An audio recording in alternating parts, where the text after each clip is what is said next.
사람의 관계라는 건 참 희한합니다. 처음엔 대체적으로 좋아합니다. 배려도 잘해주고 돈도 잘 쓰고 꼼꼼하게 하나하나 세심하게 신경을 써줍니다. 근데 조금 지나면 그냥 그렇습니다. 목회도 마찬가지입니다. 새로운 사역지에 부임하면 처음엔 달콤한 신혼처럼 잘해줍니다. 모임에도 꽉꽉 찹니다. 근데 조금 지나면 대체적으로 시큰둥해집니다. 새 가족이 오면 처음엔 친절한데 조금 지나면 그냥 무관심해집니다. 알아서 견뎌야 됩니다. 결혼도 마찬가지입니다. 데이트할 때는 죽고 못 살더니 결혼을 하니까 자꾸 집 밖에서 빙빙 돌고 친구 만나는 걸 더 좋아합니다. 야곱이 외삼촌 라반의 집에 왔을 때 라반은 야곱을 너무 좋아했습니다. 잘해주려고 노력했고 상대방의 입장에서 생각을 했습니다. 창세기 29장 13절 14절에 보니까 라반이 그의 생질 야곱의 소식을 듣고 달려와서 그를 영접하여 안고 입 맞추며 자기 집으로 인도하여 드리니 야곱이 자기의 모든 일을 라반에게 말하며 라반이 이르되 너는 참으로 내 혈육이로다 하였더라. 야곱이 한 달을 그와 함께 거주하더니 야곱도 졸지에 머리 한번 잔머리 썼다가 도망자 신세가 됐고 그리고 너무 급하게 나오는 바람에 돈 하나도 없는 빈털터리였기 때문에 외삼촌과의 만남이 너무나 반가웠던 겁니다. 부엘세바에서 이 베델까지는 약 한 180리 길인데 그 먼 거리를 하루 만에 달려왔으니까 죽도록 달려온 겁니다. 그러다가 그런 절박한 상황에서 혈육을 만났으니까 얼마나 반가웠겠느냐라는 거예요. 그런데 그렇게 좋았던 관계가 시간이 지나니까 서서히 변질이 되는 겁니다. 인간관계란 그렇게 일정 기간이 지나면 상대방의 단점이 보이고 감추었던 자기의 본 모습이 나오면서 순수한 사랑에서 점점 변질된 관계로 바뀝니다. 창세기 29장 15절에 라반이 야곱에게 이르되 내가 비록 내 생질이나 어찌 그저 내 일을 하겠느냐 내 품삯을 어떻게 할지 내게 말하라.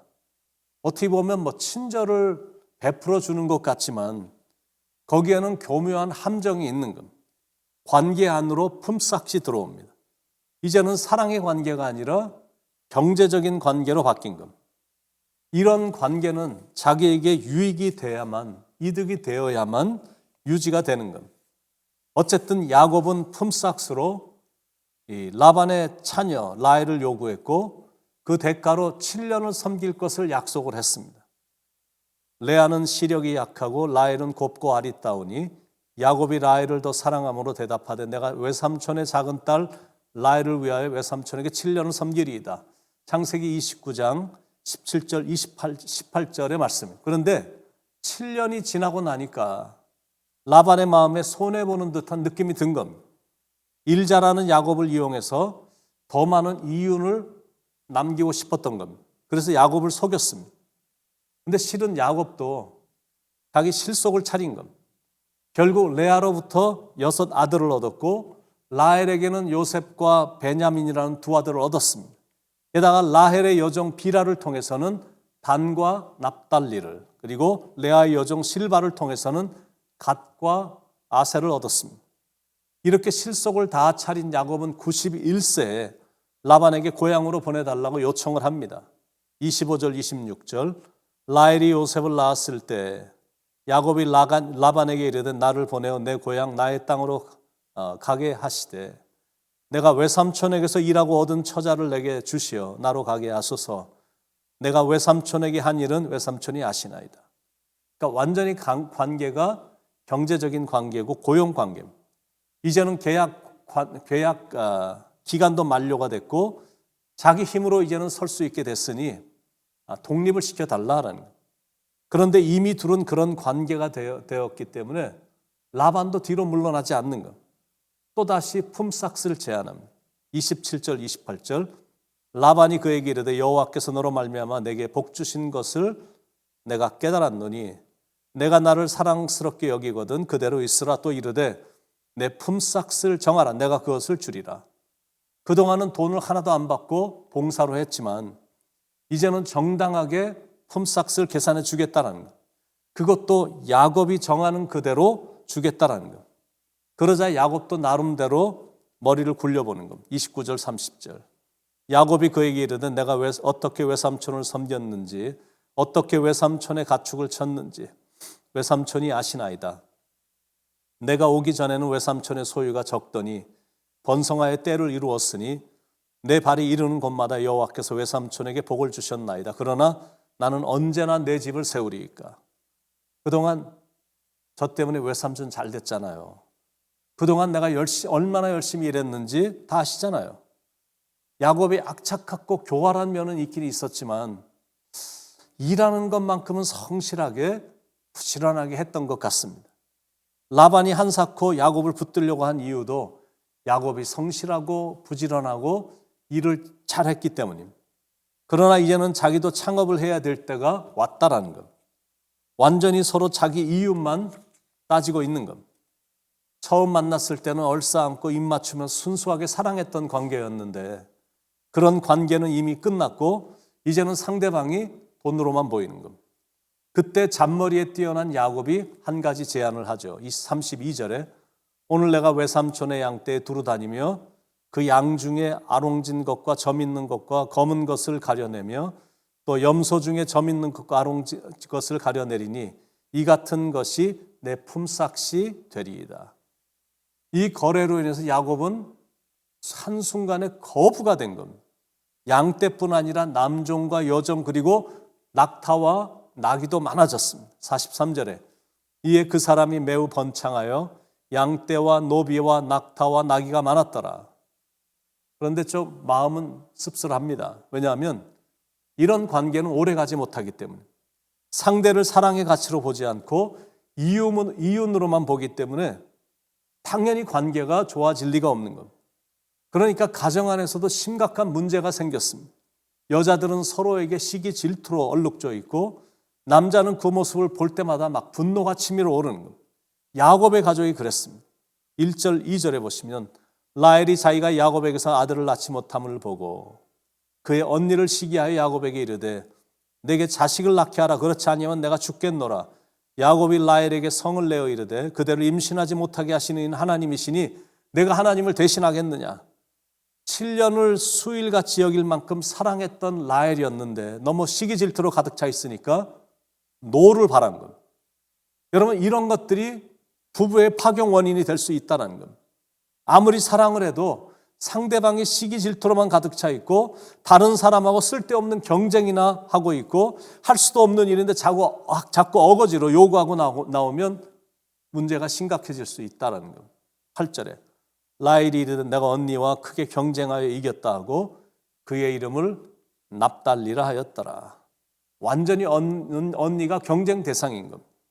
자기 언니와의 자녀 낳기 경쟁에서 이겼다고 이름을 납달리라고 지을 정도니까 이건 진정한 의미에서 승리도 아니고 정당한 방법으로 얻은 결과가 아니기 때문에 이건 절대 복이라 볼 수가 없는 겁니다. 그리고 그런 이유로 자녀들이 태어났기 때문에 그 아이들이 나중에 얼마나 부모의 경쟁심 때문에 희생물이 됐겠습니까? 르우벤이란 뜻이 보라 아들이다. 이제는 내 남편이 나를 사랑하리라. 시므온 하나님이 자기가 남편의 사랑을 받지 못하였기에 자기의 소원을 들어주셨다. 레위 3명을 낳았으니 이제는 남편이 나와 연합하리라.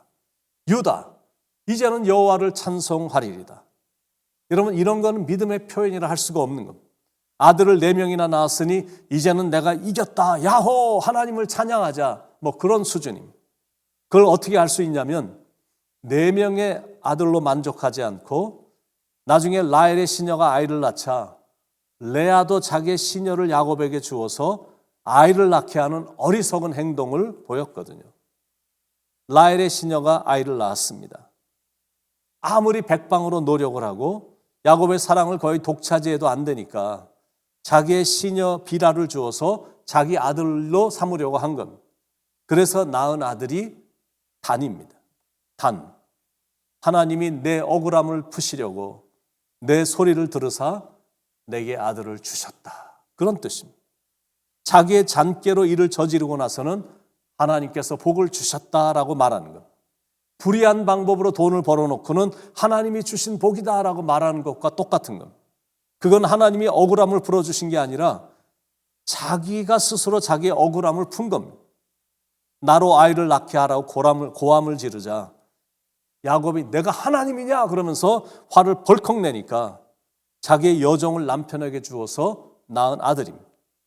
완전히 시기와 경쟁과 질투 속에서 억지로 만들어 놓고 상대방 보란 듯이 하나님이 내 억울함을 풀어주셨다라고 말하는 거예요. 그러니 그런 아이들이 나중에 커서 잘 될 수 있겠느냐라는 거예요. 단의 후손은 12지파에서 완전히 사라졌습니다.